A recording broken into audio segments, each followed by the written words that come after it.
Perkenalkan, nama panjang saya Yolansia Sirila Harjon, biasa disapa Rila, NPM 24103143, kelas 2004D, Prodi PGSD tingkat 1. Dan hari ini kita akan berbicara dengan salah satu narasumber kakak tingkat yang luar biasa, yaitu Kakak Tisna. Kita akan membahas Pancasila sebagai etika, yang dimana saya mengangkat kasus pelecehan dan kekerasan seksual yang pastinya sangat menarik dan bermanfaat untuk kita semua.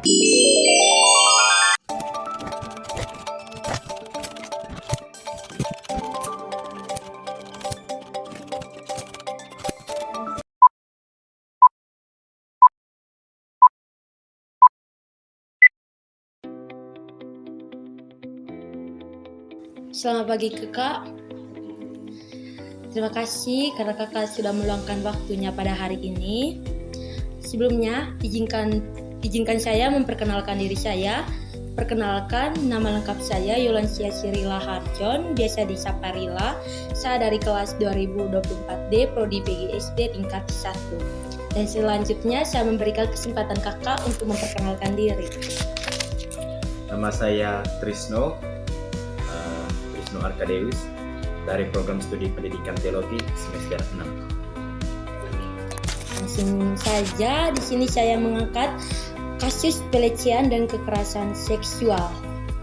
Oke, nomor satunya, bagaimana nilai-nilai dalam sila kedua Pancasila, yaitu kemanusiaan yang adil dan beradab, dapat dijadikan landasan etika dalam mencegah dan menanggulangi kasus pelecehan serta kekerasan seksual di masyarakat. Terima kasih untuk pertanyaan pertamanya ke Karila.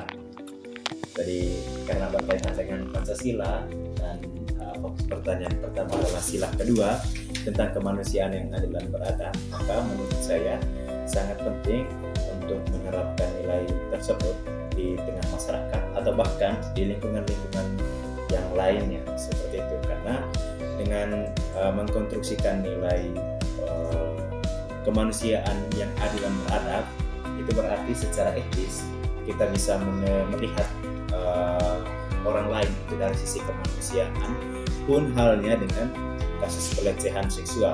Karena dengan mengedepankan nilai kemanusiaan, maka menurut saya kasus pelecehan seksual itu akan bisa semakin minim keberadaannya.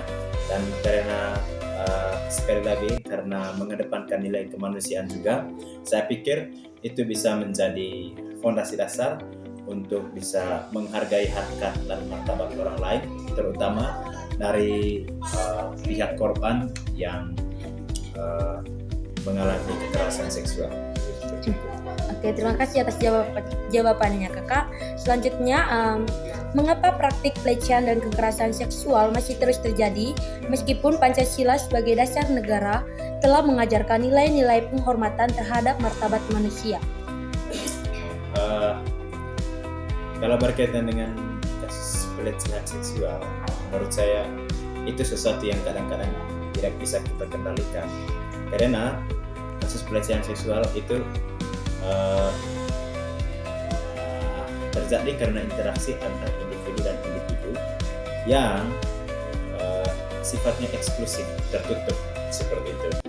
Nah, karena sifatnya tertutup seperti itu, kendati pun tadi dihubungkan dengan regulasi, sudah ada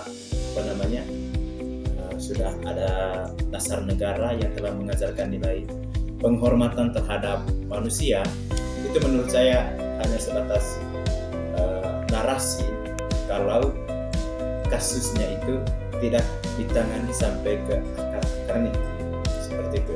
Karena kasus pelecehan seksual ini sekali lagi selain dia bersifat tertutup seperti itu, nah kasus ini bisa terjadi pada siapa saja, di mana saja, dan kapan saja yang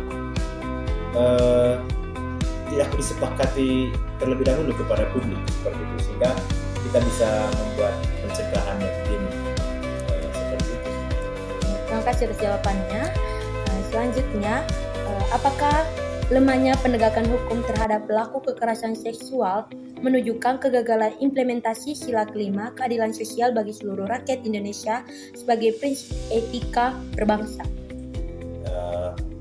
Saya pikir untuk penegakan hukum, apalagi berbicara tentang penegakan hukum secara umum yang ada di Indonesia, penegakan hukumnya ada, itu penegakannya itu kadang-kadang ada seperti itu. Nah, khusus untuk kasus pelecehan seksual berkaitan dengan penegakan hukum, menurut saya itu adalah dua fenomena yang kadang bisa saling bertentangan, tapi kadang juga bisa saling bersesuaian. Satu, saling bertentangannya itu ketika penegakan hukum itu justru berlawanan dengan apa yang terjadi pada kasus pelecehan seksual. Artinya apa? Artinya ketika kasus pelecehan seksual itu ada dan terus ada seperti itu, kendati pun ada penegakan hukumnya, kita mengingat bahwa kasus pelecehan seksual itu sesuatu yang terjadi bisa saja secara tiba-tiba tanpa adanya penegakan hukum itu. Gitu. Tetapi juga kasus pelecehan seksual itu sendiri berkaitan dengan penegakan hukumnya, menurut saya itu belum terlalu komprehensif, belum terlalu tercapai secara signifikan. Buktinya apa? Ya bahkan setiap harinya itu ada kasus pelecehan seksual yang tidak hanya terjadi pada orang-orang dewasa atau orang-orang remaja, tapi juga kepada anak yang sudah melanggar kode etik gitu, sudah melanggar hak hidup dari seseorang, hak hidup dari korbannya gitu seperti itu. Terima kasih.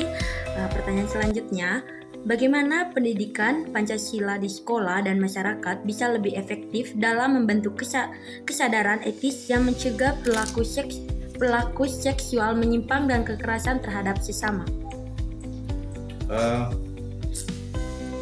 Untuk lebih etisnya, karena yang ditanya adalah di lingkungan pendidikan, itu akan sangat baik kalau misalnya selain ada sosialisasi seperti itu, perlu juga ada pengawasan kepada remaja khususnya yang berada di tingkat sekolah menengah atau bahkan di perguruan tinggi secara khusus gitu. Karena dengan membangun kesadaran seperti itu, seorang individu maupun kelompok itu bisa minimal bisa berpikir dua kali gitu sebelum melakukan kekerasan seksual gitu. Nah, dia posisinya nanti sebagai pelaku kah ataupun sebagai korban. Kemudian perlu untuk memberitahukan bagaimana preventif yang baik gitu kepada remaja yang ada di sekolah, preventif yang betul-betul bisa terlaksana dan betul-betul bisa menyelamatkan seseorang dari kasus pelecehan seksual seperti itu. Jadi tidak hanya sebatas teori saja, dan menurut saya langkah-langkah itu cukup dan sangat terlalu banyak.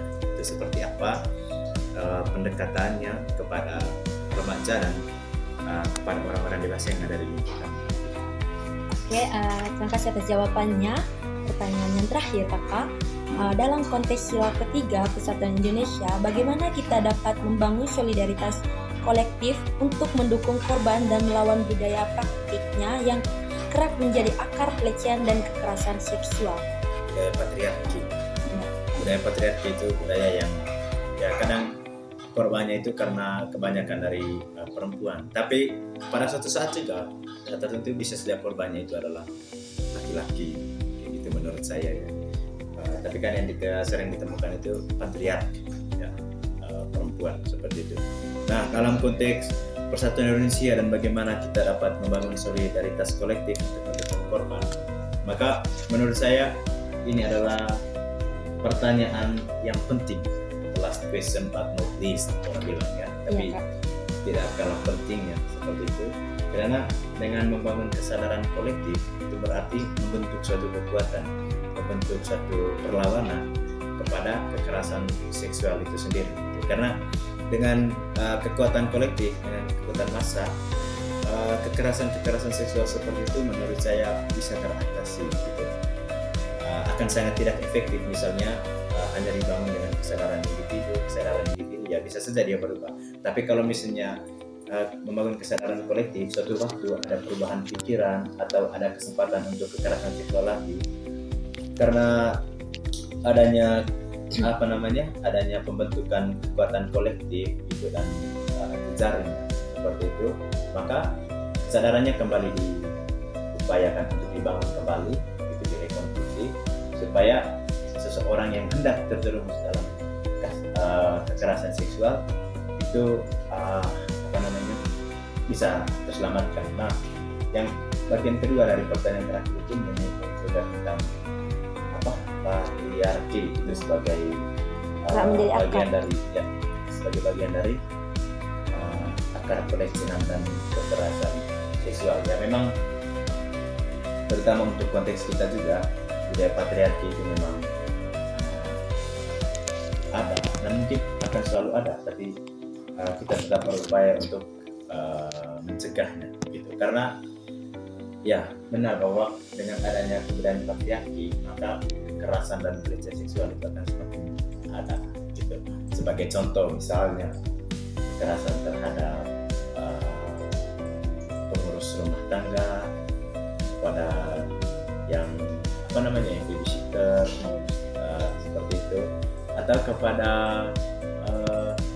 pekerja-pekerja kita yang perempuan gitu. Misalnya dalam satu kantor atau dalam satu rumah ada bosnya gitu. Nah, karena ada budaya patriarki kan, ya sekarang kaum perempuan itu dipaksakan saja seperti itu. Jadi sangat penting untuk mencegah hal ini. Oke, terima kasih banyak kepada Kakak Trisno atas waktu dan wawasan yang luar biasanya. Semoga apa yang kita bahas hari ini dapat memberikan manfaat dan inspirasi bagi para penonton. Baik, terima kasih Kakak.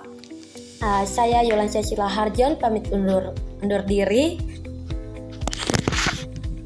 Sampai jumpa di pertemuan selanjutnya. Terima kasih Kakak. Ada lagi pertemuan selanjutnya? Iya.